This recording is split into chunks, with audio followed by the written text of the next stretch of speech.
Hey everyone, I'm back. Georgie / Shane here again, in case you forgot my name. I got asked another question for another video. Yay! So this one's not about, my hair, which I still haven't really figured out what to do with, or this one's not about school stuff, like my graduation video.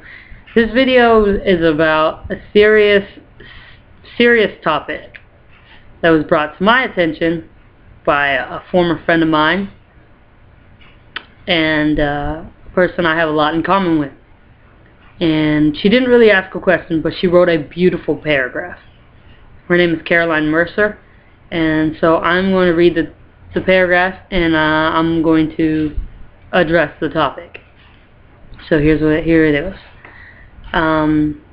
She said, I saw in one of your videos that you addressed the fact that you were in foster care, and that stood out to me because I am a former foster youth as well. As a foster youth, I used that as the greatest excuse to make my life better than it was. I got straight A's and succeeded in life in everything I did. Now I'm attending a university in Bakersfield to eventually become a doctor. But the thing I want you to address is a possible statement to other foster youth out there, to tell them that they shouldn't use that as an excuse to do bad just because you came out of a bad situation. I lived with foster kids who were failing out of all their classes and doing horrible things just because their parents were on drugs and their life sucked, etc., etc. Well, now I'm going to address the topic. I am right there with you, Caroline. I came out of a bad situation as well. I was put in the system when I was 10 years old. My mother was on drugs, and she's an addict and an alcoholic. Pretty much everyone in my family was doing one or the other or both. So I was taken away and put into foster care, and I was in 3 different houses. One, it was paradise, it was perfect, but they had too many kids, and I got moved into this other house where the lady did not like me at all because I was a mixed race, and so she kind of made my life a bit of a living hell for time that I was there. But that didn't stop me. I went to school every day because education is important, and the best way to get back at anyone in your life who ever put you down is by succeeding. That's the only way. Revenge doesn't do anything. Going on drugs to try to get your parents to notice you isn't going to do anything. They're not going to notice that you're on drugs. They probably don't even notice that they're on drugs or that they're addicted. So you just throwing yourself in their situation isn't going to help at all. So I went to school and I tried my best, but I was still young and pretty naive back then. Didn't really care about my grades all that much until I got to this new house I'm in right now. I came here when I was in the 5th grade. I was 11 years old, and they adopted me when I was 14. But right away when I came in, I told my mom that I was very good at sports, and she said, well, that's good, but in order to play sports in this house, you have to get an A or a B average, because C's mean average, and you are not average. So, because I love sports so much, I worked on getting mostly A's and B's all the time just so I could play. And by the time I got to junior high school, I realized, well, wait, getting good grades it's good. It feels good, and it makes me feel good. And my mother, she noticed me for the first time, and she put down her bong finally and started paying attention to me as a person. So I was like, yes, getting good grades is good. I like this feeling. And so I worked really hard in junior high, and when I was in the 8th grade, there was this award that was given to 5 students in our entire school. Only 5. And I was one of the 5. It was the Commitment to Success Award. And only 5 kids in our entire, I don't know, like 1,100 student body got it.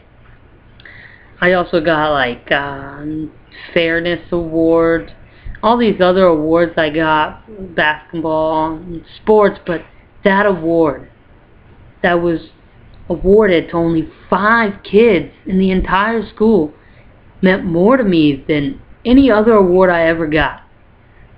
I had it, but it means so much to me that I keep it hung up and out of arm's reach so nobody can touch it, or else I would show you, but I don't want anything to happen to it. So yeah, you just have to take my word that I got it. I was one of 5. It was one of the greatest days of my life. But going into high school, I realized it's a whole new ball game, you know? I was a big fish in a little pond in middle school, but in high school I was a small fish in a big pond. And so I had to make a difference. I really had to do something. So grades became everything. I stopped playing sports. I know some of you guys are like, oh, no you didn't. No you didn't. And yes I did. I stopped playing sports because sports are always going to be there. Like, I'm always going to possess the skills I have. I mean, your ability to play sports is like your ability to make your muscles. I mean, you have muscle mass, muscle memory. I mean, you play football for like 12 years and you stop playing, and you randomly one day you pick up the ball again. It's just going to take you like a little while before you get all those skills back. It's muscle memory. You know how to do it. So I wasn't worried about quitting sports. I mean, I was worried about getting my grades up and doing what needed to be done.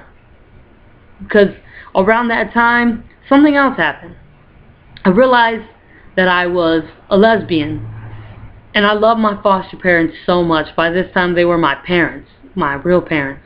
And I loved them so much, and I felt so bad because not only did they have to harbor the whole load of having this kid that they never even planned on having thrown onto their shoulders, but now their kid was gay. And, you know, being gay has always been like taboo in this whole society world that we live in. And that's another reason I wanted to succeed, because I wanted to make it up to them. I want to show my family that, you know, just because I'm gay doesn't mean anything. I'll bring you the grades that you want to make up for it. And I did. And 4 years later, look what I have to show for it. This is my high school diploma. Huh? Right here. It's nice, right? Look at it. Diploma. I graduated June 6, 2012. I had a 3.7 GPA. Took 5 AP classes. So, Caroline, to answer your question, no. You don't have to use the excuse that you were in foster care as a reason to quit, as a reason to fail in life. You should use that as a reason to succeed, to show everybody the person that you are. Because you are better than anything. You're better than your biological parents thought when they were doing drugs and they kicked you out. You were better than anyone who picked on you and told you you were nothing and you were going to become nothing.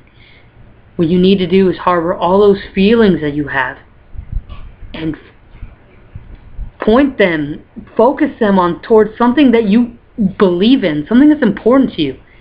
It may not have to be school, but at least try your best in school. Don't just give up because it feels hard.